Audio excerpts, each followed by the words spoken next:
어르신, 많이 추우시죠? 이쪽으로 앉으세요. 무엇을 도와드릴까요? 서울도심 한복판 한국명성은행 본점에 지독한 악취를 풍기는 허름한 노인이 들어섰습니다. 사람들은 약속이라도 한 듯 고개를 돌렸고 순식간에 불편한 침묵으로 가라앉았습니다. 그때 신입행원 은재만이 노인 곁으로 다가갔습니다. 그녀는 노인이 건넨 오물 묻은 동전을 닦아 테이블 위에 가지런히 올려놓았습니다.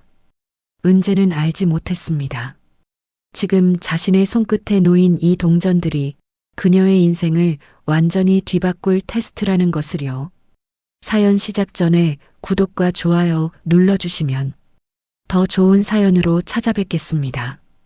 새벽 4시 서울의 가장 높은 곳에 위치한 달동네는 여전히 짙은 어둠에 잠겨 있습니다. 낡은 가로등이 치직거리는 소리를 내며 깜빡일 때 은재의 하루는 낡은 운동화 끈을 꽉 조여 매는 것으로 시작됩니다. 영하의 칼바람이 문틈을 비집고 들어와 뺨을 핥히지만 은재는 익숙한 듯 빗자루와 쓰레기 봉투를 챙겨 집을 나섭니다. 은재가 사는 곳은 가파른 언덕 끝자락, 금방이라도 무너질 듯 위태롭게 매달린 작은 판잣집입니다.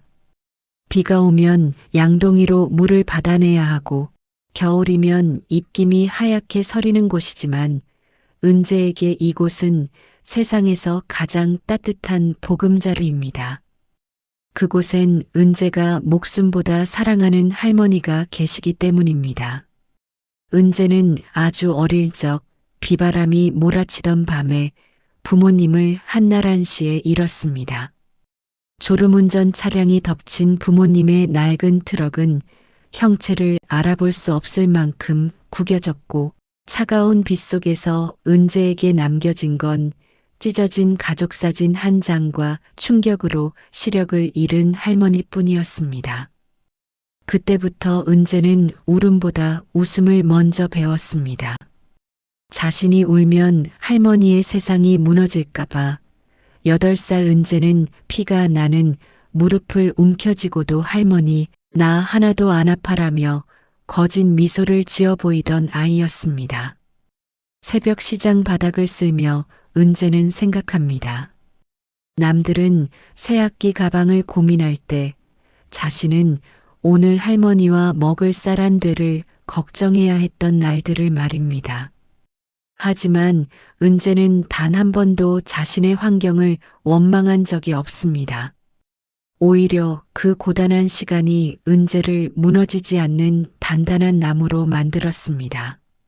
새벽 시장 상인들은 그런 은재를 보며 대견하다며 김이 모락모락 나는 찐만두 하나를 더 얹어주곤 했습니다. 그 따뜻한 만두 하나가 은재에게는 세상이 보내는 유일한 응원이었습니다.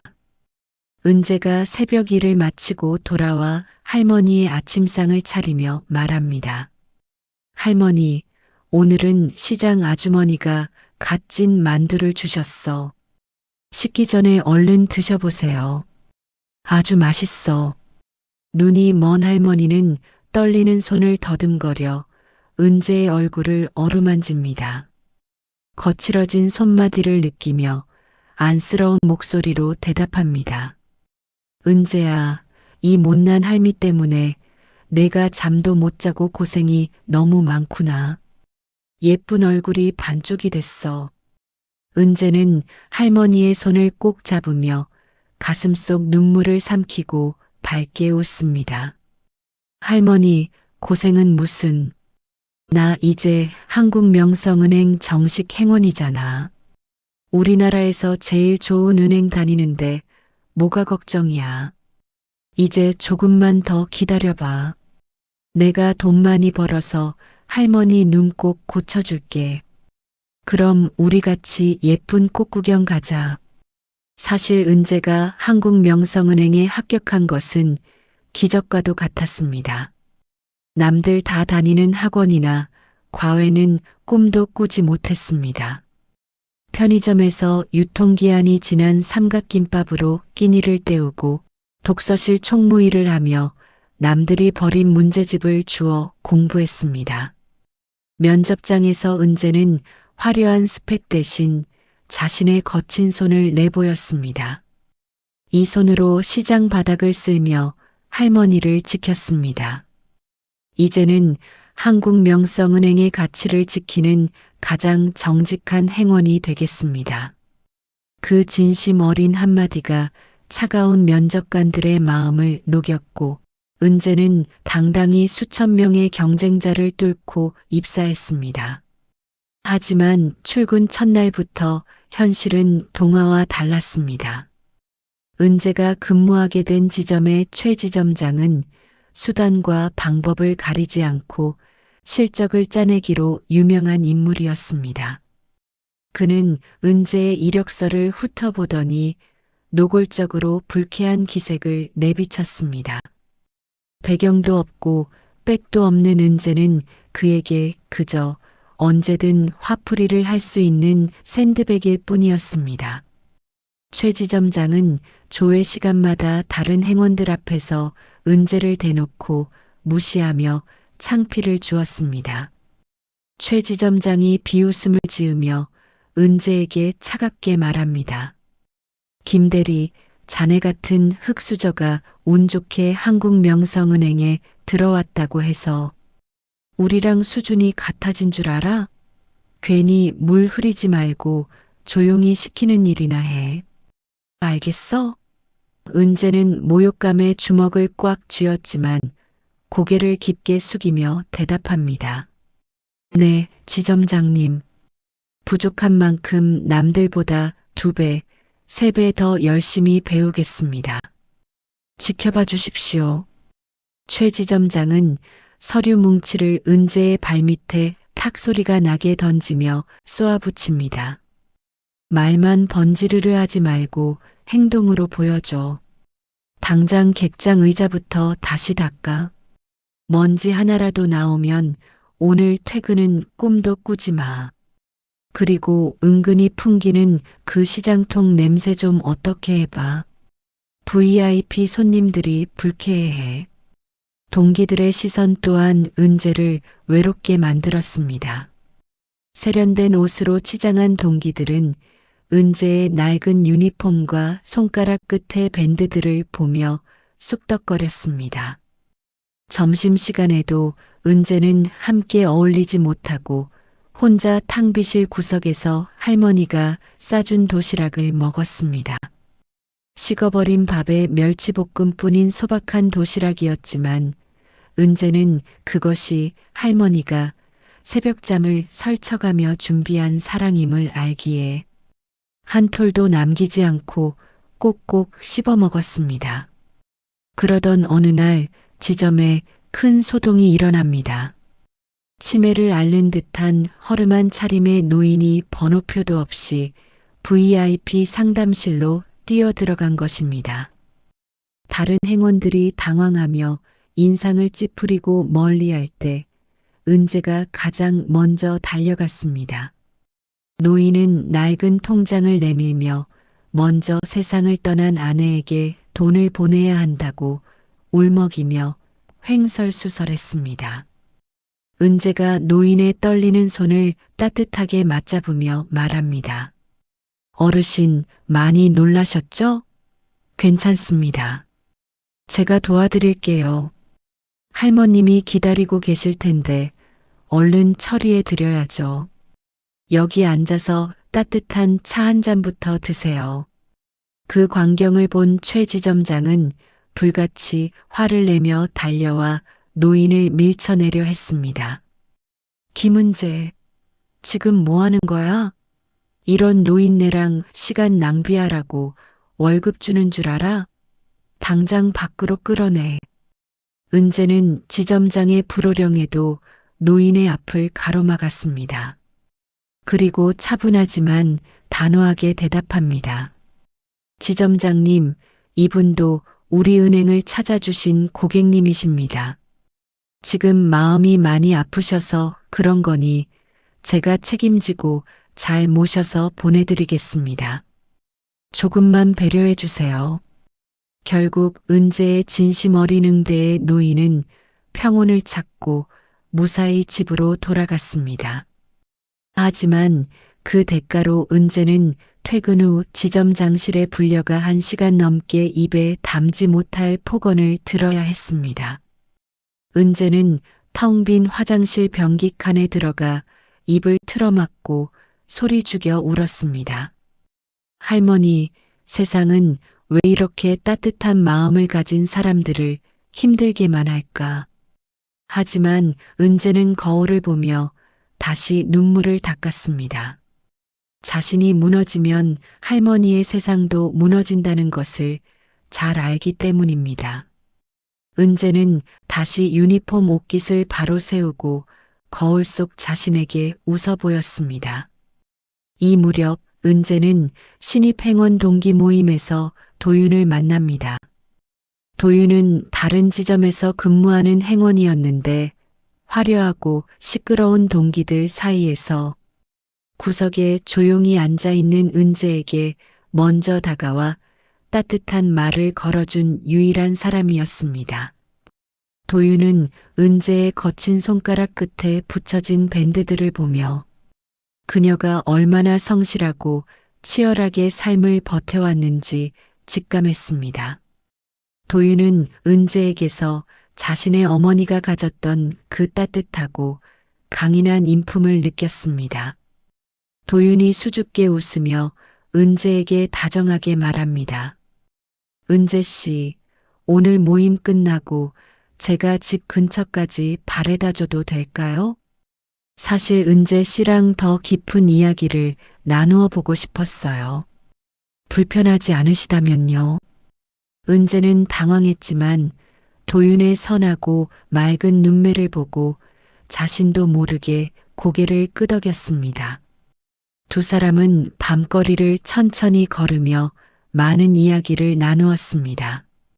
은재는 생전 처음 누군가에게 자신의 힘든 삶과 눈먼 할머니 이야기를 털어놓았습니다. 도윤은 은재의 이야기를 듣는 내내 가슴이 미어지는 통증을 느꼈습니다.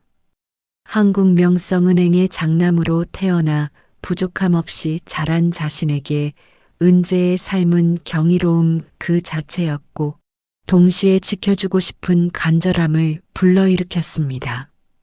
도윤이 은재의 거친 손을 조심스럽게 맞잡으며 다짐하듯 말합니다.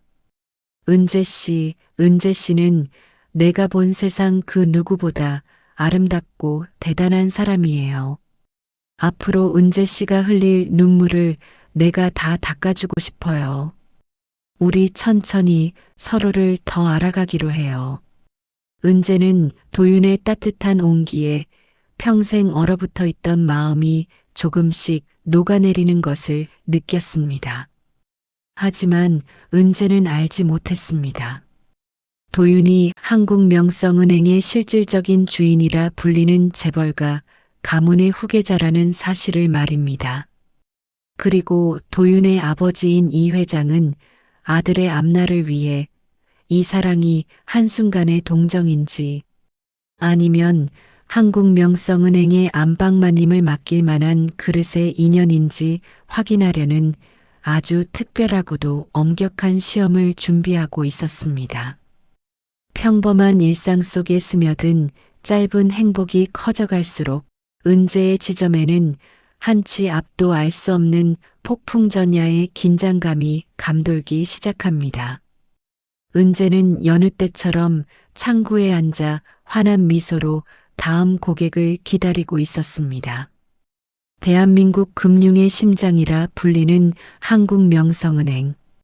그 거대한 성체의 정점에 서서 5조 원이라는 천문학적인 자산을 움직이는 이 회장은 평생을 숫자의 냉혹함과 손익계산의 정교함 속에서 살아온 인물입니다. 그에게 사람이란 언제든 이익에 따라 배신할 수 있는 변수였고 진심이란 오직 더 큰 권력 앞에서만 작동하는 정교한 가식에 불과했습니다. 그런 그가 하나뿐인 아들 도윤이 데려온 여자 은재를 순순히 받아들일 리 만무했습니다. 이 회장은 아들의 눈에 씬 콩깍지를 벗겨내기 위해 그리고 한국명성은행이라는 거대한 가문이 안방마님이 될 자격이 있는지 확인하기 위해 대한민국 금융 역사상 가장 기묘하고도 철저한 시험을 준비합니다.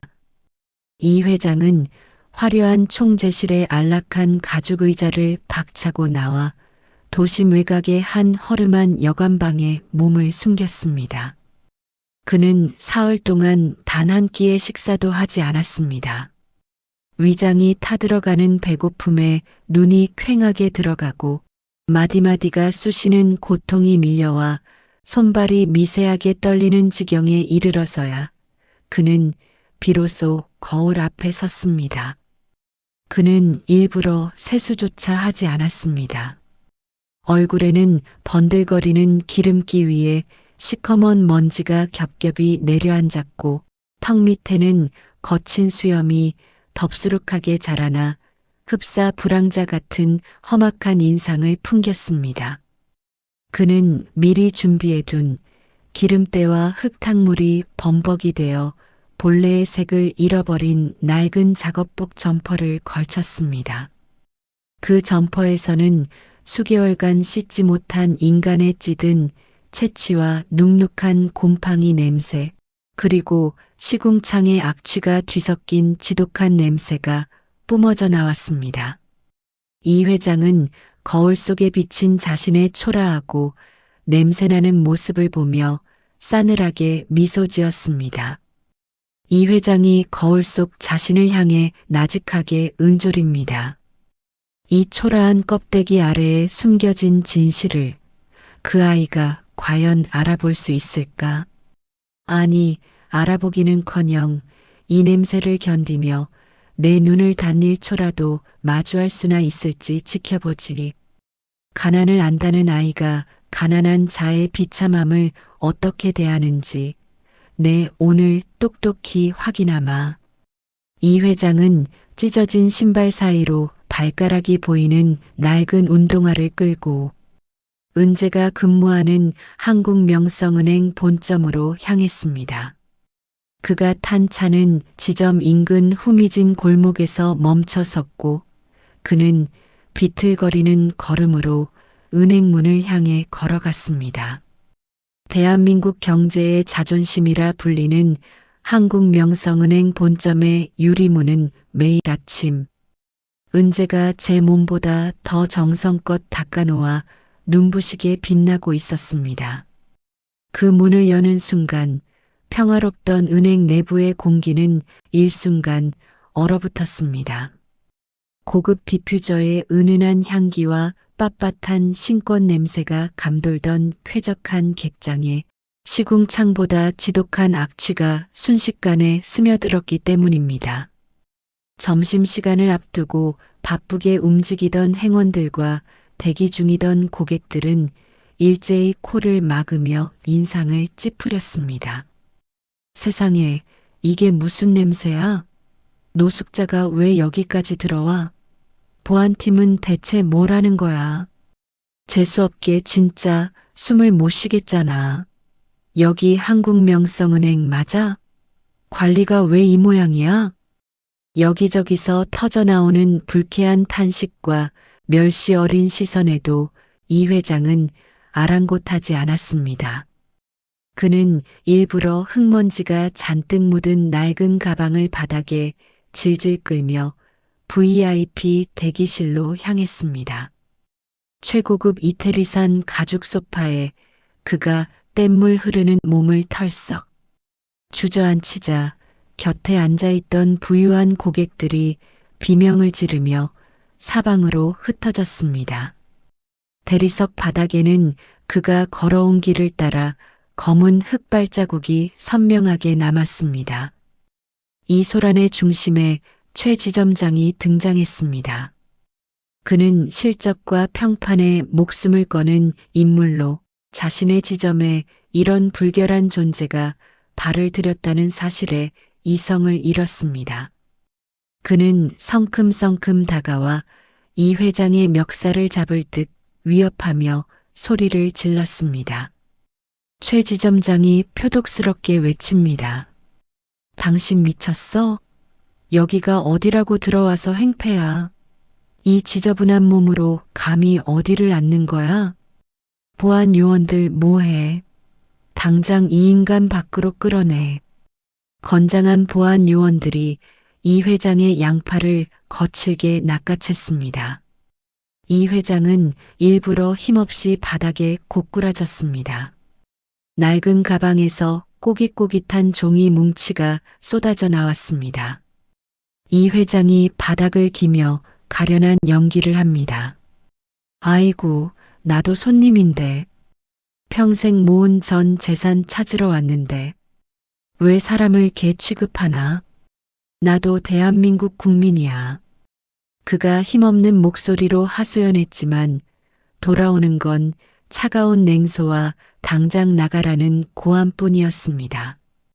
요원들이 그를 문 밖으로 끌고 나가려는 찰나 창구 안쪽에서 산더미 같은 서류를 정리하던 은재가 그 광경을 목격하고 뛰쳐나왔습니다. 은재는 넘어진 노인의 모습에서 새벽 시장 바닥에서 무거운 짐을 나르며 거친 숨을 내쉬던 자신의 할머니를 보았습니다. 그녀는 지점장의 서슬 퍼런 눈치를 볼 겨를도 없이 노인에게 달려가 차가운 바닥에 무릎을 꿇고 앉았습니다. 은재의 하얀 유니폼 치맛자락이 바닥의 먼지와 흙탕물에 더러워졌지만 그녀는 개의치 않았습니다. 은재가 떨리는 목소리로 말합니다. 잠시만요. 어르신이 다치시잖아요. 제가 모실게요. 어르신, 어디 불편하신 데는 없으세요? 죄송합니다. 제가 빨리 못 봐드렸어요. 많이 놀라셨죠? 은재는 지독한 악취가 코를 찌름에도 불구하고 인상 하나 찌푸리지 않았습니다.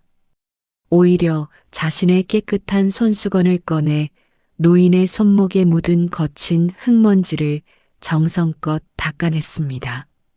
노인의 손등에 난 상처를 발견한 은재의 눈에는 가식이 아닌 진심 어린 근심과 안타까움이 가득했습니다. 이 모습을 본 최 지점장은 기가 막힌다는 듯 은재의 어깨를 거칠게 밀치며 폭언을 퍼부었습니다. 최 지점장이 비웃음을 지으며 은재에게 쏘아붙입니다. 김대리, 자네 지금 제정신이야? 저 노숙자 한 명 때문에 지금 VIP 고객들 세 팀이 그냥 나갔어. 자네가 오늘 손해본 실적 다 책임질 거야? 당장 내보내라고 했지. 내 말이 말 같지 않아? 은재는 바닥에 주저앉은 채 고개를 들어 지점장을 똑바로 응시했습니다. 그녀의 눈빛은 평소의 유순함 대신 강철 같은 신념으로 빛나고 있었습니다. 한국명성은행의 행원으로서 그리고 무엇보다 사람으로서의 도리를 지키겠다는 마지막 자존심이었습니다. 은재가 단호하게 대답합니다. 지점장님, 한국명성은행의 설립 이념 어디에도 고객을 행색으로 차별하라는 내용은 없었습니다. 행색이 초라하다고 해서 사람을 밀치고 끌어내는 것이 지점장님이 평소 말씀하시던 금융인의 자세입니까? 이분은 지금 제 도움이 가장 절실한 고객님입니다. 제가 책임지고 상담해 드릴 테니 제발 이러지 마세요. 최 지점장은 씩씩거리며 어디 끝까지 잘해보라는 독서를 남기고 사무실로 들어갔습니다. 은재는 이 회장을 부축해 자신의 창구로 안내했습니다. 은재는 우선 탕비실로 달려가 가장 따뜻하게 우려낸 둥글레차 한 잔을 내밀었습니다. 은재가 다정하게 권합니다. 어르신, 속이 많이 비신 것 같아요. 손이 떨리시네요. 이거 먼저 천천히 드셔요. 따뜻해서 마음이 좀 나으실 거예요. 제가 동전 세는 동안 천천히 드시고 계세요. 이 회장은 차 잔을 받아들며 은재의 손을 살짝 건드렸습니다. 거칠고 마디 굵은 은재의 손에서 느껴지는 온기는 그가 평생 받아온 그 어떤 화려하고 계산적인 환대보다 뜨거웠습니다. 하지만 시험은 이제부터가 본격적인 시작이었습니다. 이 회장은 품 안에서 때자국이 가득한 검정 비닐봉지를 꺼내 책상 위에 쏟아냈습니다. 그 안에는 녹슨 10원짜리 동전과 흙 묻은 50원짜리, 그리고 기름때에 절어 숫자가 보이지 않는 1000원짜리 지폐들이 수천 개 뒤섞여 있었습니다. 심지어 음식물 쓰레기가 묻어있는 동전들도 있었습니다. 이 회장이 일부러 뻔뻔하고 비굴하게 부탁합니다. 아가씨, 내가 이거 평생 시장 바닥 구걸에서 모은 건데 우리 손주들 용돈 주게 깨끗한 10,000원짜리 신권으로 좀 바꿔줘. 아, 그리고 내가 까막눈이라 이 종이에 적힌 이름이랑 전화번호가 맞는지 좀 봐줄 수 있나? 우리 아들놈 번호인데 내가 연락이 안 돼서 그래. 주변 행원들은 그 광경을 보며 노골적으로 비웃고 혀를 찼습니다. 점심시간이 시작되어 배가 고픈 상황에서 저 더러운 동전들을 일일이 세고 닦는 것은 고된 노동이자 명백한 민폐였기 때문입니다. 하지만 은재는 조용히 세수건과 소독 스프레이를 준비했습니다. 그녀는 동전 하나하나를 정성스럽게 닦아내기 시작했습니다. 동전에서 배어나오는 비릿한 금속 냄새와 노인의 채취가 뒤섞여 숨이 막힐 지경이었지만 은재는 오히려 노인에게 말을 걸며 미소 지었습니다. 은재가 상냥하게 대답합니다. 어르신, 손주들이 정말 좋아하겠어요. 할아버지가 이렇게 힘들게 모으신 귀한 돈인 걸 알면 아마 세상에서 가장 비싼 용돈이 될 거예요. 제가 깨끗하게 소독해서 반듯한 신권으로 바꿔드릴게요. 손주분들 이름이 뭐예요? 정말 기특하네요.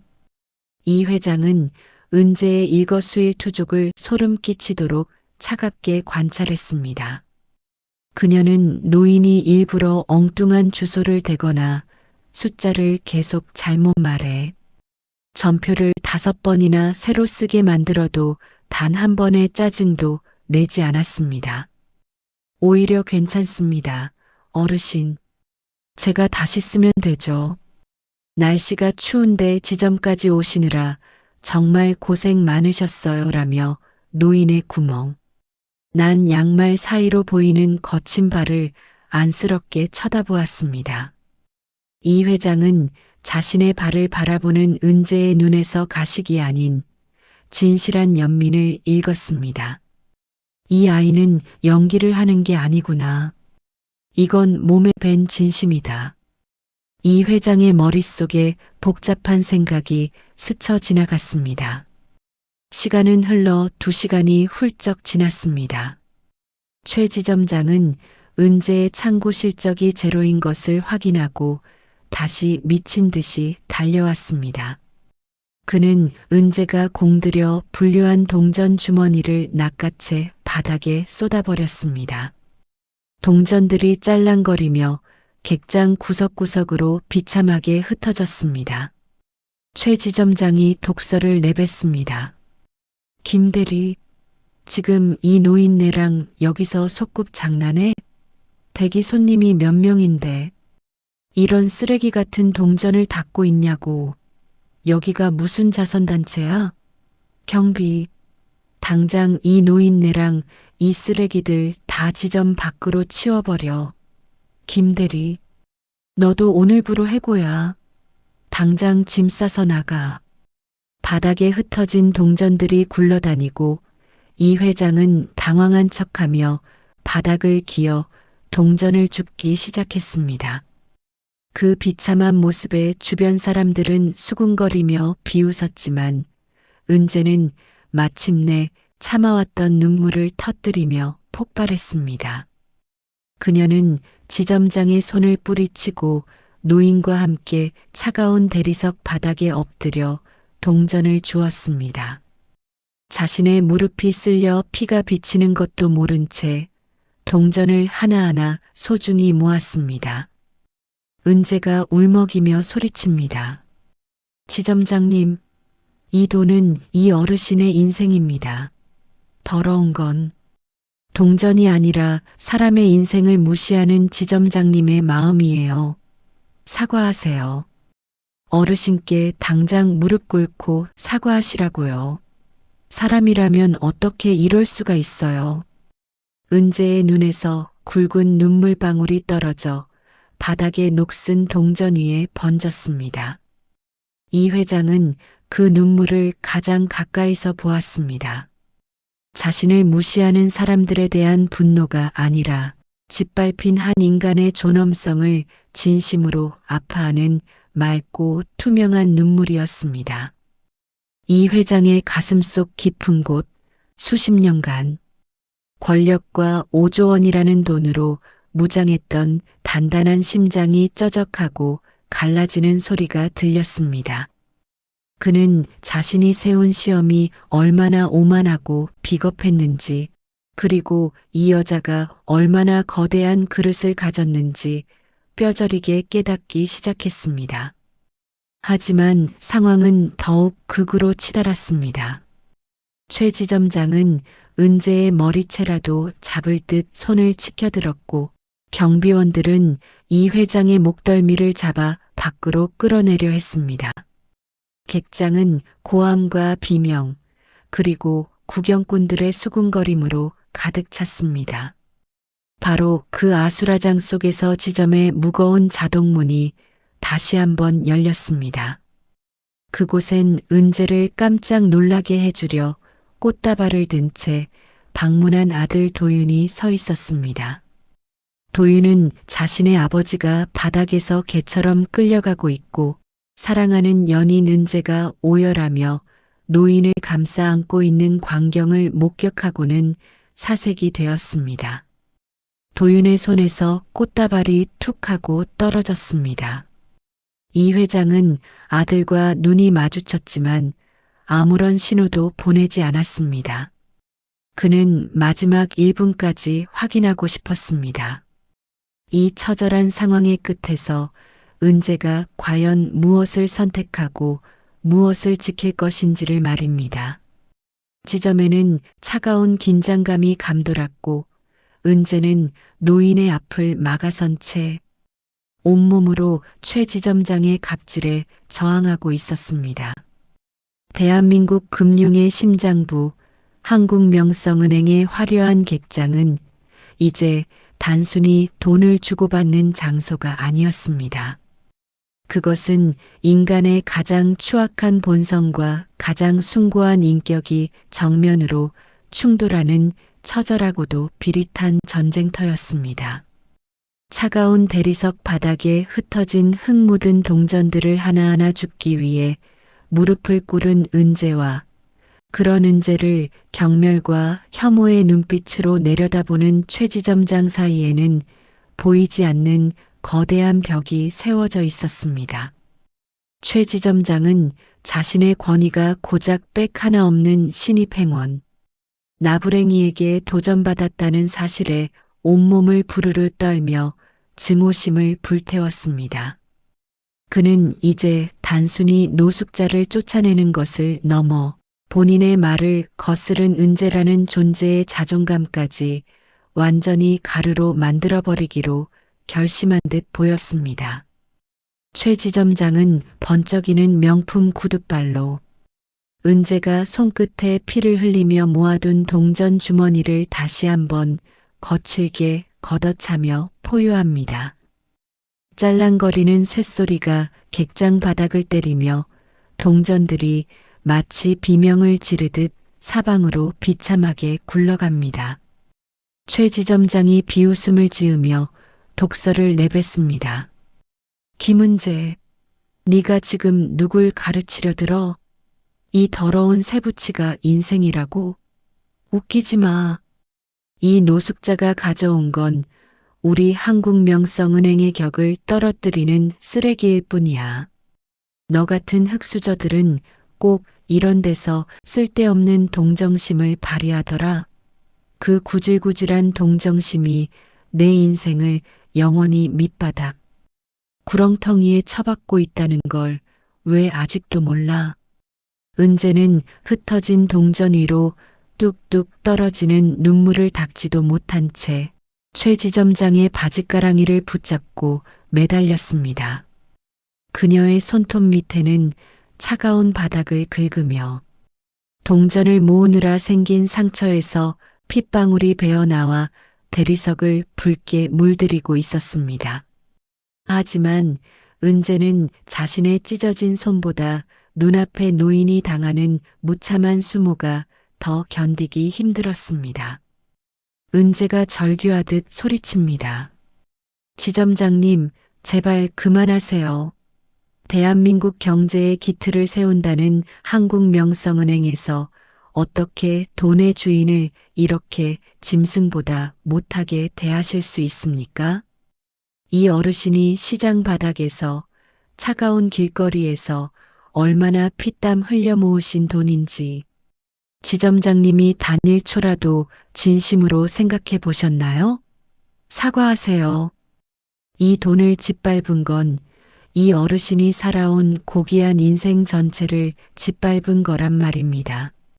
이 광경을 지켜보던 고객들 중 일부는 눈살을 찌푸리며 지점을 떠났고 일부는 휴대폰을 들어 이 자극적인 광경을 촬영하며 웅성거리기 시작했습니다. 하지만 최 지점장은 이미 이성을 잃어 주변의 시선이나 평판 따위는 안중에도 없었습니다. 그는 오히려 보안 요원들에게 더 강압적이고 무자비한 지시를 내렸습니다. 최 지점장이 보안 요원들에게 표독스럽게 명령합니다. 뭐해? 구경 났어? 당장 이 노인네 목덜미 잡아서 지점 밖으로 내던져 버리라니까. 그리고 김은재, 너도 같이 나가. 감히 직장 상사 명령을 거부하고 항명해? 너 오늘부로 한국명성은행에서 영구 제명이야. 내가 가진 모든 인맥과 금융권 권력을 동원해서 네가 다시는 이 바닥에 발붙이지 못하게 매장시켜 줄 거다고. 보안 요원들이 주춤거리며 이 회장의 목덜미와 은재의 가녀린 팔을 낚아채려던 바로 그 절체절명의 순간 지점의 육중한 자동문이 다시 한번 힘차게 열렸습니다. 그곳엔 은재를 깜짝 놀라게 해주려 꽃다발을 든 채 멈춰 선 도윤이 있었습니다. 도윤의 눈앞에 펼쳐진 광경은 상상조차 할 수 없었던 참혹한 모습 그 자체였습니다. 자신의 아버지는 낡은 점퍼 차림으로 바닥을 기며 동전을 줍고 있었고 그 곁에서 사랑하는 은재는 유니폼이 찢기고 머리가 헝클어진 채 오열하고 있었습니다. 그리고 그 위에서 자신이 곧 통솔하게 될 한국명성은행 직원인 최 지점장이 입에 담지 못할 폭언을 쏟아내며 갑질을 하고 있었습니다. 도윤의 손에서 아름다운 장미꽃 다발이 힘없이 바닥으로 떨어졌습니다. 붉은 꽃잎들이 녹슨 동전과 흙탕물 위로 비참하게 흩뿌려졌습니다. 도윤의 눈동자가 차가운 분노로 인해 핏빛으로 물들기 시작했습니다. 그는 더 이상 은재 앞에서 수줍게 웃던 그 부드러운 청년이 아니었습니다. 한국명성은행의 실질적인 후계자로서 5조 원의 자산을 움직이는 가문의 핏줄다운 서늘하고도 압도적인 위압감이 지점 전체의 공기를 얼려버리기 시작했습니다. 도윤이 낮고 차가운 목소리로 음졸입니다. 지금 여기서 뭐 하시는 겁니까? 한국명성은행 지점장이 고객과 직원을 대하는 방식이 고작 이토록 저질스럽고 비인간적입니까? 최 지점장은 도윤을 발견하고는 잠시 당황했지만 이내 비열한 미소를 지으며 다가왔습니다. 그는 도윤이 다른 지점에서 근무하는 행원 동기라는 것만 알 뿐 그의 등 뒤에 숨겨진 거대한 가문의 그림자는 꿈에도 모르고 있었습니다. 최 지점장이 도윤에게 비아냥거리며 말합니다. 아, 이도윤 대리, 여기는 어쩐 일인가? 자네 동기인 김 대리가 지금 단단히 미쳤어. 어디서 이런 구역질 나는 노숙자 하나를 데리고 와서 우리 VIP실을 난장판으로 만들고 있거든. 자네가 좀 말려보게. 격떨어지게 이게 무슨 망신이야? 친구라면 수준 좀 맞춰서 놀라고 전해주지 그래. 도윤은 최 지점장의 말을 벌레 보듯 무시하며 천천히 은재와 아버지에게 다가갔습니다. 은재는 도윤을 발견하고는 당황하며 자신의 엉망이 된 얼굴과 상처난 손을 가리려 했습니다. 은재가 겁에 질린 목소리로 말합니다. 도윤 씨, 오지 마요. 제발 그냥 가세요. 나 때문에 도윤 씨까지 지점장님한테 미움받고 잘못되면 안 돼요. 어서 나가세요. 은재는 이 와중에도 도윤이 자신 때문에 불이익을 당할까봐 온몸으로 그를 밀어내려 했습니다. 하지만 도윤은 은재의 곁에 무릎을 굽히고 앉아 그녀의 상처투성이가 된 손을 먼저 조심스럽게 맞아봤습니다. 도윤이 은재의 눈물을 닦아주며 가슴이 찢어지는 듯한 목소리로 말합니다. 은재 씨 미안해요. 내가 너무 늦게 왔어. 얼마나 무섭고 외로웠을까.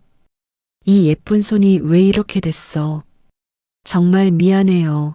내가 다 미안해요, 은재 씨.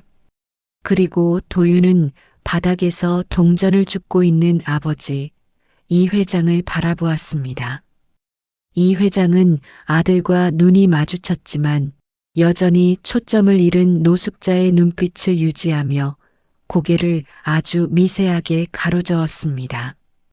아직은 은재의 진심을 더 확인해야 한다는 무언의 신호였습니다.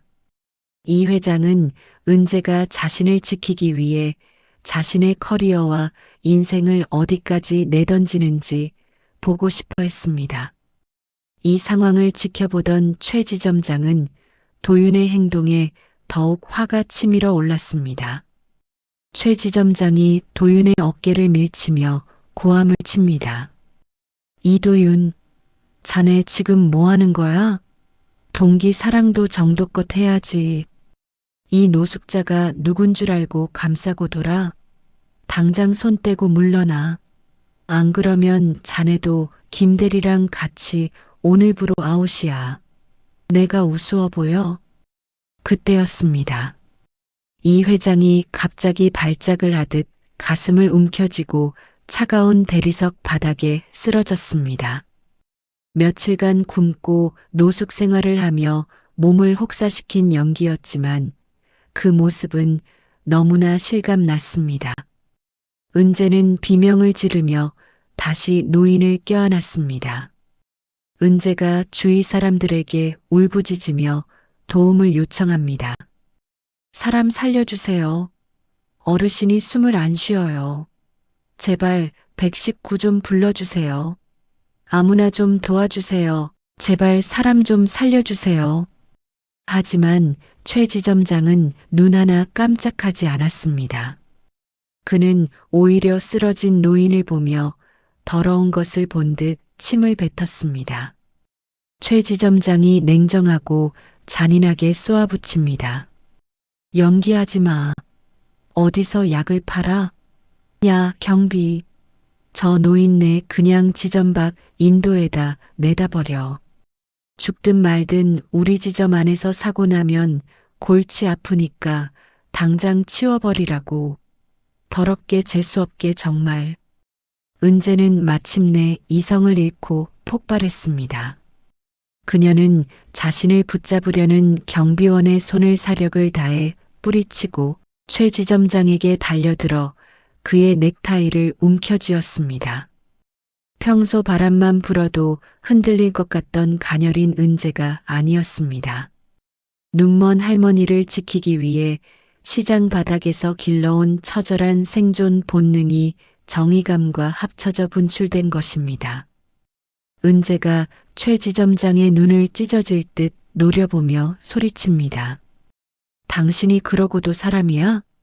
이분이 돌아가시면 당신이 책임질 거야? 돈밖에 모르는 악마 같은 인간. 당신은 한국명성은행의 수치야. 내가 내 전부를 걸고서라도 이 어르신 반드시 지킬 거야. 당신 같은 인간이 있는 한이은행에 내 미래는 없어. 최 지점장은 당황해서 은재를 거칠게 밀쳐냈습니다. 은재는 대리석 벽에 머리를 강하게 부딪히며 바닥으로 쓰러졌습니다. 은재의 이마에서 붉은 피가 흘러내렸습니다. 그 광경을 본 도윤의 인내심은 마침내 한계를 넘어 폭발했습니다. 도윤은 품 안에서 휴대폰을 꺼내 본사 비서실로 직통 전화를 걸었습니다. 도윤이 차가운 분노를 억누르며 명령합니다. 지금 당장 김 실장에게 전하세요. 본점으로 한국명성은행 특별감사팀과 본사 경호대를 전원 집결시키라고. 단 1분이라도 늦으면 전원 해고라고 전해. 이건 내 직인이 찍힌 엄중한 명령이야.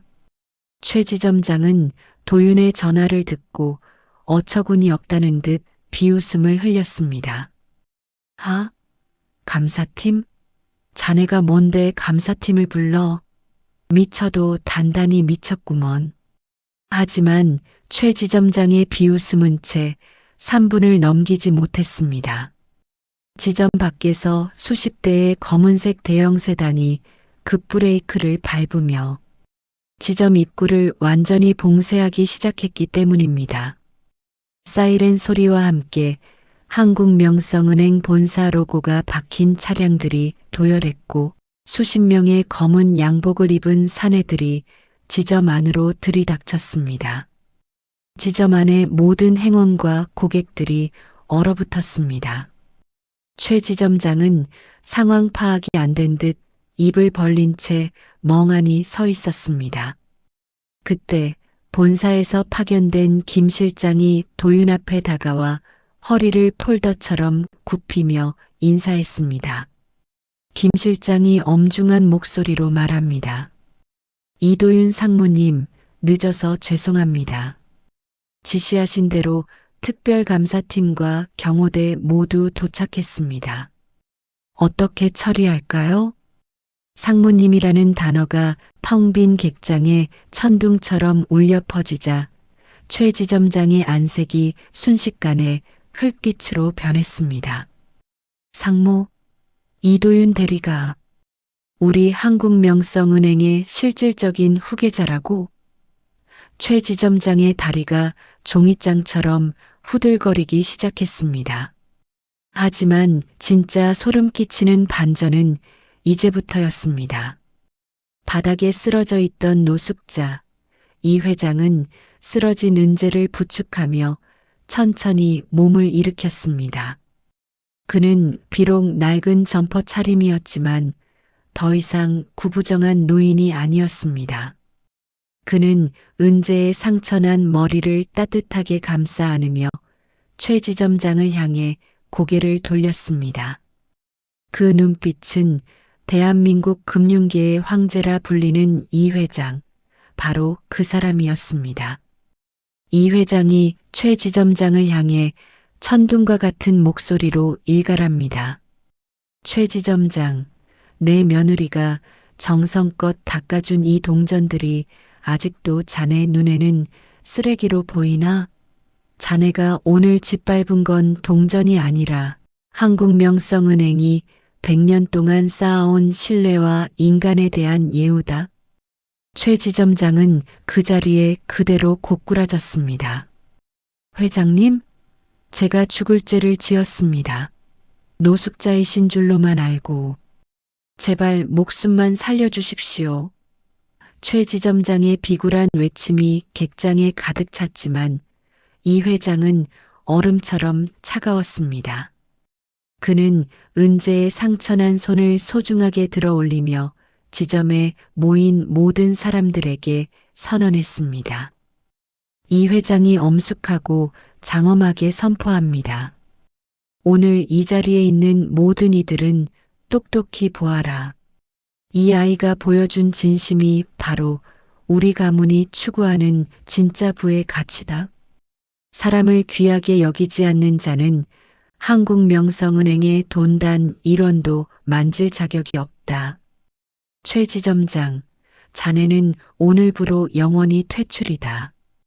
은재는 믿기지 않는 상황에 도윤과 이 회장을 번갈아 보며 멍하니 서 있었습니다.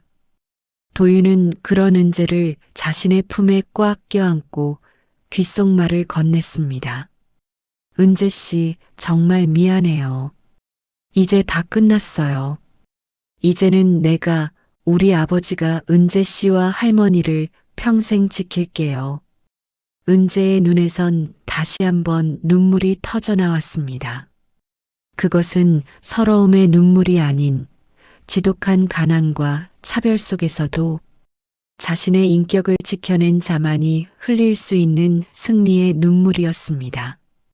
이 회장의 정체가 공개된 순간 한국명성은행 본점의 공기는 단 1초 만에 희박해진 듯 정적에 휩싸였습니다. 낡고 악취나는 점퍼를 입은 채 바닥을 기던 노인이 대한민국 금융에 살아있는 전설 한국명성은행. 이 회장이라는 사실은 최 지점장에게 단순한 충격을 넘어선 사형 선고와도 같았습니다. 최 지점장은 자신의 눈앞에 펼쳐진 현실을 부정하고 싶었지만 본사 특별감사팀과 경호원들이 이 회장 앞에 무릎을 꿇는 광경은 지옥보다 더 선명한 현실이었습니다. 최 지점장은 땀범벅이 된 얼굴로 바닥에 머리를 박았습니다. 조금 전까지만 해도 은재를 향해 삿대질하던 그 기세는 어디론가 사라지고 이제는 이 회장의 신발 끝이라도 할글 듯한 비굴함만이 남았습니다. 최 지점장이 사시나무 떨듯 몸을 떨며 바닥을 기어 이 회장 앞에 엎드립니다. 회장님, 제가 죽을 죄를 지었습니다. 제가 눈이 멀었습니다. 김은재 대리가 아니 예비 며느님께서 이렇게 귀한 분인 줄 정말 꿈에도 몰랐습니다. 제발 목숨만은 제발 한 번만 기회를 주십시오. 제가 다 잘못했습니다. 이 회장은 최 지점장의 비굴한 통곡을 듣고도 미동조차 하지 않았습니다. 그는 오히려 최 지점장이 구둣발로 짓밟았던 바닥의 녹슨 동전들을 차갑게 내려다보았습니다. 이 회장이 얼음장같이 차가운 목소리로 김 실장에게 명령합니다. 김 실장, 지금 즉시 최 지점장의 모든 직위를 해제하고 이자의 자택과 차량, 그리고 지난 10년간 한국명성은행 이름으로 거래된 모든 계좌를 동결해라. 내 지점에서 고객을 짐승처럼 대하고 돈의 가치를 모독하는 자가 어떤 대가를 치르는지 금융계 전체에 똑똑히 본보기로 보여줄 것이다. 감사팀은 지금 즉시 이 지점의 모든 서류를 압수해. 본사에서 파견된 특별감사팀원 수십 명이 일제히 최 지점장의 집무실로 들이닥쳤습니다. 최 지점장은 비명을 지르며 그들을 가로막으려 했지만 건장한 경호원들에 의해 단번에 제압당했습니다. 최 지점장이 처참하게 울부짖으며 이 회장의 바짓가랑이를 붙잡으려 매달립니다. 회장님, 한 번만 살려주십시오. 제 가족들을 생각해서라도 제발 저 없으면 저희 가족들 다 길거리로 나앉습니다. 제발 자비를 베풀어 주십시오. 이 회장은 최 지점장의 손을 마치 오물을 털어내듯 차갑게 뿌리쳤습니다. 이 회장이 최 지점장의 눈을 찢어질 듯 노려보며 일갈합니다. 가족? 자네에게도 가족이 있나? 그럼 저 아이가 부양하고 있는 앞을 못 보는 할머니는 가족이 아니었나? 자네가 짓밟은 저 동전 하나하나가 누군가의 피눈물이고 절박한 가족의 생계였다는 걸 왜 이제야 깨닫는단 말인가? 자네 같은 자에겐 자비라는 단어조차 사치다. 당장 이 자를 내 눈앞에서 치워버려. 보안 요원들이 최 지점장의 양팔을 낚아채 객장 밖으로 끌고 나가기 시작했습니다. 수천 명의 고객이 지나다니는 대로변으로 끌려나가는 최 지점장의 모습은 더할 나위 없이 비참했습니다. 그가 그토록 자랑하던 수천만 원짜리 명품 수트는 바닥에 흙탕물에 젖어 걸레처럼 변했고 한쪽 구두는 벗겨진 채 맨발로 질질 끌려갔습니다. 객장에 남아있던 고객들은 경악하며 휴대폰을 들어 그 비참한 몰락을 촬영했고 최 지점장은 얼굴을 가릴 손조차 자유롭지 못해온 세상에 자신의 추한 얼굴을 드러내야 했습니다. 그가 평생을 바쳐 쌓아온 권위와 가식의 성벽은 단 1분 만에 가루가 되어 흩어졌습니다. 지점 안은 이제 폭풍이 지나간 자리처럼 숙연한 분위기로 변했습니다. 은재는 여전히 도윤의 품에 안겨 몸을 떨고 있었습니다. 충격과 서러움 그리고 안도감이 뒤섞여 그녀는 차마 고개를 들지 못했습니다. 이 회장은 그런 은재에게 천천히 다가갔습니다. 그리고 5조 원의 자산가이자 한국명성은행의 회장라는 거창한 수식어를 내려놓고 한 사람의 시아버지로서 그녀의 거친 손을 두 손으로 감싸쥐었습니다. 이 회장이 떨리는 목소리로 은재에게 고개를 숙이며 사과합니다. 아가, 미안하다. 이 못난 늙은이가 너를 시험하겠답시고 너무나 큰 죄를 지었구나. 내가 5조 원을 가졌어도 사람의 진심을 사는 방법은 몰랐어. 네가 오늘 나에게 가르쳐 준 것은 돈의 액수가 아니라 그 돈을 쥔 사람의 무게였다. 이 무례한 시아버지를 부디 용서해 줄 수 있겠니? 은재는 이 회장의 눈에 맺힌 눈물을 보았습니다. 자신을 시험했다는 서운함보다 이 거대한 권력자가 자신의 초라하고 보잘것없는 인생 앞에서 진심으로 고개를 숙였다는 사실에 가슴이 먹먹해졌습니다.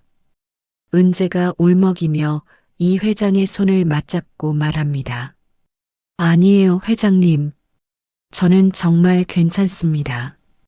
어르신이 무사하신 것만으로도 저는 다행이라고 생각했어요. 그 상황에서도 어르신이 다치실까봐 얼마나 걱정했는데요. 제 진심을 알아주셨으니 저는 그것으로 충분합니다. 도윤은 은재의 이마에 맺힌 핏방울을 손가락으로 닦아내며 그녀를 더욱 꽉 안아주었습니다. 도윤이 은재에게 속삭입니다. 은재 씨, 고마워요. 내 선택이 틀리지 않았다는 걸 아버님께 보여줘서 이제 다시는 은재 씨 혼자 두지 않을게요. 우리가 은재 씨와 할머니의 든든한 울타리가 되어줄게요. 하지만 심판은 최 지점장 한 명으로 끝나지 않았습니다. 최 지점장의 그늘 아래서 은재를 조직적으로 따돌리고 괴롭혔던 행원들 역시 엄중한 심판대에 올랐습니다. 감사팀은 최 지점장의 컴퓨터와 개인 서버에서 그들이 은재를 무시하고 비하했던 메신저 대화록과 인사, 갑질 기록들을 모조리 확보했습니다. 그들은 모두 직위 해제 처분을 받았고 한국명성은행 객장에서 짐을 싸서 나가는 그들의 등 뒤로 동료들의 차가운 시선과 고객들의 야유가 쏟아졌습니다. 특히 지점장실에서는 최 지점장이 오랫동안 감춰두었던 이중 장부와 부정 대출 리스트가 발견되었습니다. 그는 단순히 성격이 나쁜 지점장이 아니라 한국명성은행의 공금을 제 주머니인 양 빼돌려온 거물급 범죄자였습니다. 이 사실이 보고되자 이 회장의 눈빛은 다시 한번 번뜩였습니다. 이 회장이 김 실장에게 단호하고 서늘하게 지시합니다. 검찰에 즉각 고발해라. 자비란 절대 없다. 그가 국민의 혈세와 한국명성은행의 자금을 뺏어간 돈은 단 1원까지 다 추적해서 원래 주인들에게 돌려줄 것이다. 그리고 오늘 이 사건을 계기로 전국 지점에 인간 존엄 매뉴얼을 도입해라. 고객을 행색으로 판단하거나 직원을 배경으로 차별하는 자는 누구든 예외 없이 즉각 퇴출이다.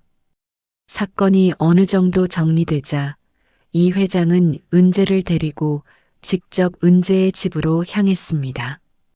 대한민국 최고의 총재가 타는 낡은 고급 세단이 은재가 사는 달동네의 구불구불한 언덕길을 올랐습니다. 차가 더 이상 올라갈 수 없는 좁고 가파른 골목길에 이르자 이 회장은 망설임 없이 차에서 내려 흙길을 걸어 올라갔습니다. 수백만 원짜리 수제화가 흙먼지와 쓰레기로 뒤덮였지만 그는 아랑곳하지 않았습니다. 은재의 낡은 판잣집 마당에 도착한 이 회장은 은재의 할머니를 뵙자마자 마당의 차가운 시멘트 바닥에 무릎을 꿇었습니다. 이 회장이 할머니의 거친 손을 붙잡고 참회의 눈물을 흘리며 말합니다. 어르신, 이 못난 놈이 귀한 댁의 손녀딸을 너무나 힘들게 했습니다. 감히 사람의 마음을 시험하려 들었습니다. 천벌을 받아 마땅한 짓을 저질렀습니다. 부디 저를 꾸짖어 주십시오. 이 아이를 제 가족으로 받아들일 수 있게 허락해 주십시오. 앞이 보이지 않는 할머니는 당황하며 이 회장의 얼굴을 더듬거렸습니다. 그리고 은재의 설명을 차분히 듣고는 인자한 미소와 함께 이 회장의 떨리는 손등을 다독였습니다. 할머니가 나지막하고 인자한 목소리로 이 회장을 타이릅니다. 회장님, 부자라고 해서 마음이 다 넓은 건 아니지만 오늘 회장님은 진짜 큰 부자가 되실 자격을 얻으셨네요. 우리 은재는 원래 그런 아이입니다. 밟힐수록 더 진한 향기를 내는 꽃이죠.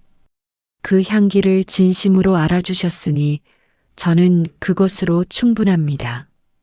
이제 그만 일어나세요.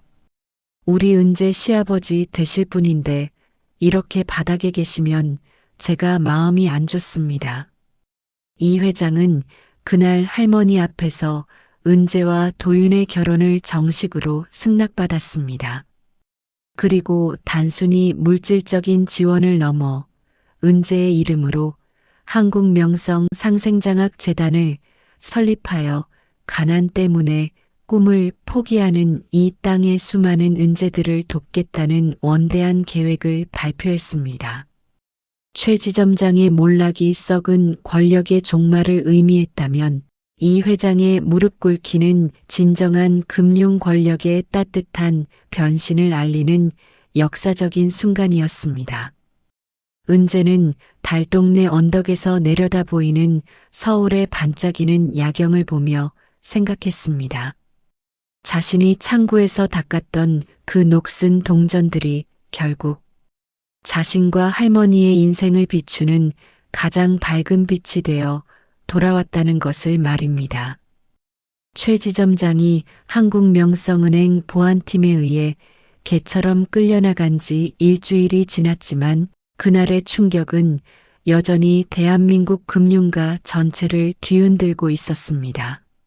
하지만 한국명성은행 지점의 분위기는 이전과는 180도 달라져 있었습니다. 차가운 실적 압박과 삭막한 감시의 눈길 대신 은재가 보여주었던 그 따뜻한 배려와 인본주의의 공기가 지점을 포근하게 감싸기 시작했습니다. 이 회장은 약속한 대로 한국명성은행 역사상 유례없는 규모의 특별감사를 전 지점으로 확대 단행했습니다. 최 지점장의 최후는 그가 저지른 악행만큼이나, 아니 그보다 훨씬 더 처참하고 비참했습니다. 지점 내에서 벌어졌던 거액의 대출 리베이트 수수 혐의는 시작에 불과했습니다. 신입 행원들에 대한 상습적인 가혹행위, 자신의 권력을 이용한 인사 갑질, 그리고 은재를 조직적으로 매장하기 위해 조작했던 수많은 허위 보고서들이 감사팀의 날카로운 칼날 아래 낱낱이 드러났습니다. 그는 결국 구속 기소되었고 그가 평생 성공의 훈장이라며 자랑하던 모든 부정한 재산은 추징금으로 몰수되어 그가 무시했던 소상공인과 노인들을 위한 복지기금으로 환원되었습니다. 법정에서 수의를 입고 초라하게 앉아있는 최 지점장을 향해 방청석의 이 회장은 마지막으로 준엄한 일침을 가했습니다. 이 회장이 법정 방청석에서 최 지점장을 차갑게 내려다보며 엄중하게 말합니다. 자네는 평생 돈이 사람 위에 있다고 믿으며 권력을 휘둘렀지. 하지만 똑똑히 기억하게. 사람의 온기가 없는 돈은 그저 썩어가는 종이 조각에 불과하다는 것을. 자네가 쓰레기 취급하며 짓밟았던 그 노인의 동전 한 잎이 자네가 가진 그 추악한 수백억보다 훨씬 더 무겁고 가치 있었다는 사실을 평생 감옥에서 참회하며 깨닫길 바라네. 한편 은재의 삶에도 눈부신 변화가 찾아왔습니다. 하지만 은재는 5조 원 자산가의 며느리가 되었다고 해서 갑자기 화려한 명품으로 전신을 치장하거나 본업인 행원 일을 그만두지 않았습니다. 그녀는 여전히 가장 먼저 지점에 출근해 객장의 의자를 닦고 대기실의 화분을 정리했습니다. 달라진 것이 있다면 이제 그녀 곁에는 그녀를 시기하던 동기들 대신 진심으로 그녀를 존경하고 따르는 동료들이 생겼고 고객들은 그녀를 한국명성은행의 천사라 부르며 그녀의 창구 앞에 줄을 서기 시작했다는 점입니다. 이 회장은 은재와 도윤의 혼인을 앞두고 은재의 달동네 판잣집을 다시 찾았습니다. 이번에는 노숙자 점퍼가 아닌 한가문의 어른으로서 정중한 예복을 갖춰 입었습니다. 이 회장은 은재의 할머니를 위해 대한민국 최고의 안과 의료진과 독일의 정밀 광학 기술팀을 소집했습니다. 수십 년간 어둠 속에 갇혀 손녀의 얼굴조차 보지 못했던 할머니에게 빛을 선물하는 것, 그것이 이 회장이 은재에게 전할 수 있는 가장 진실된 사죄이자 예비 시아버지로서의 첫 선물이었습니다. 수술 당일 병원 복도에서 초조하게 발을 고르던 이 회장이 은재의 떨리는 손을 꼭 잡으며 말합니다. 은재야, 내가 5조 원이라는 돈을 가졌어도 사람의 눈을 뜨게 할 수 있는 능력은 없더구나. 하지만 내가 가진 그 맑고 선한 진심이 하늘을 움직여 기적을 불러왔으니 오늘 할머님은 분명 세상을 다시 보게 되실 게다. 이 못난 늙은이의 허물도 함께 씻어주시길 간절히 빌 뿐이다. 수술은 기적적으로 성공했습니다. 붕대를 푸는 날 병실에는 숨막히는 긴장감이 감돌았습니다. 마침내 붕대가 제거되고 할머니가 천천히 눈을 떴을 때 할머니가 처음으로 마주한 것은 화려한 병원 시설도 5조 원의 회장도 아니었습니다. 바로 눈앞에서 하염없이 눈물을 쏟아내고 있는 손녀 은재의 얼굴이었습니다. 할머니는 거칠고 마디 굵은 은재의 손을 자신의 얼굴에 대보며 오열했습니다. 할머니가 떨리는 목소리로 은재의 얼굴을 구석구석 살피며 말씀하십니다. 아이고, 내 새끼, 내 강아지. 얼굴이 이렇게나 예쁜데 그 모진 고생을 혼자 다 했구나. 은재야, 이제 할미가 다 보인다. 내가 얼마나 환하게 세상을 비추고 있는지 이제야 보여. 내 손녀 참 장하다. 그 광경을 뒤에서 지켜보던 이 회장과 도윤 역시 참아왔던 눈시울을 붉혔습니다. 이 회장은 그날 밤 자신의 일기장에 떨리는 필체로 이렇게 적었습니다. 진정한 불안 내 금고 속의 숫자가 늘어나는 것이 아니라 내 곁에 있는 소중한 사람의 눈에서 흐르는 눈물을 멈추게 하는 힘이다. 나는 오늘 은재에게서 진짜 부자가 되는 법을 배웠다. 1년 후 은재는 한국명성은행 본점에 신설된 상생금융혁신재단의 초대 이사장으로 취임했습니다. 그녀는 더 이상 좁은 창구 안에서 동전을 세지 않았습니다. 대신 전국의 시장통과 골목길을 직접 발로 뛰며 최지점장 같은 자들에게 상처받고 외면당했던 소상공인들의 절박한 목소리에 귀를 기울였습니다.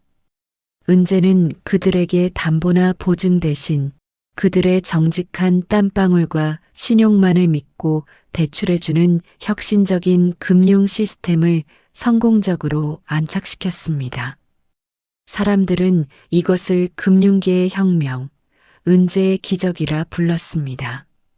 재단 출범식 날 수많은 정재계 인사들이 모인 자리에서 이 회장은 은재를 단상으로 올리며 하객들에게 당당히 선포했습니다. 이 회장이 자랑스러운 미소를 머금고 전 국민을 향해 선포합니다. 존경하는 국민 여러분, 여기 서 있는 김은재. 이 사장은 제가 5조 원을 주고도 결코 사지 못했던 사람의 진심을 가진 유일한 분입니다. 한국명성은행은 이제 단순히 돈을 빌려주고 이자를 받는 곳이 아니라 사람의 꿈을 믿어주고 쓰러진 자를 일으키는 따뜻한 보루가 될 것입니다. 제 며느리가 만들어갈 이 위대한 금융의 유산을 지켜봐 주시고 응원해 주십시오. 은재는 마이크 앞에 서서 잠시 창밖을 내다보았습니다. 멀리 자신이 살던 달동네 언덕 위 가난과 멸시 속에서도 할머니와 단둘이 버텼던 그 처절했던 판잣집이 보였습니다. 찢어진 가족 사진을 품에 안고 울던 소녀의 기억이 주마등처럼 스쳐 지나갔습니다. 은재는 떨리는 목소리를 가다듬고 첫 마디를 뗐습니다. 은재가 감동에 젖은 목소리로 진심 어린 연설을 시작합니다. 저는 여전히 새벽 시장의 시린 공기를 온몸으로 기억합니다. 그리고 제가 닦았던 그 녹슨 동전들이 주었던 묵직한 삶의 무게를 기억합니다. 불하는 것은 고이면 썩지만 나누면 향기가 납니다.